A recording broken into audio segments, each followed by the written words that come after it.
ATV news मध्ये आपले स्वागत आहे। आपण पाहत आहात आदिवासी न्यूज वार्ता मध्ये परिसरातील क्रीडा, शैक्षणिक, राजकीय व इतरही घडामोडी।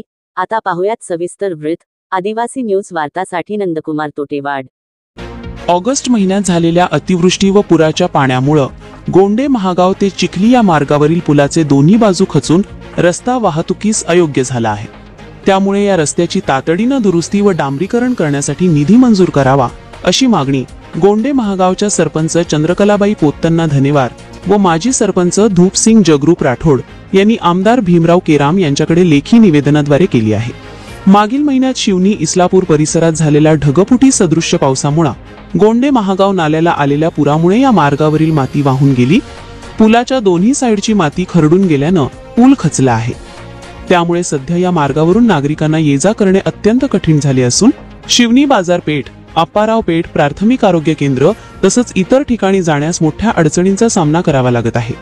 गोंडे महागाव गावाची लोकसंख्या सुमारे 1800 पेक्षा जास्त असून येथील नागरिकांसाठी हा मार्गच एकमेव दळणवळणाचा दुवा आहे। त्यामुळे रस्त्याचे डांबरीकरण व खचलेल्या पुलाची नव्याने उभारणी करण्याचे काम तातडीने हाती घ्यावे अशी मागणी येथील सरपंच महिला चंद्रकलाबाई पोत्तन्ना धनेवार व माजी सरपंच धूपसिंग जगरूप राठोड यांनी आमदार भीमराव केराम यांच्याकडे लेखी निवेदनाद्वारे केली आहे।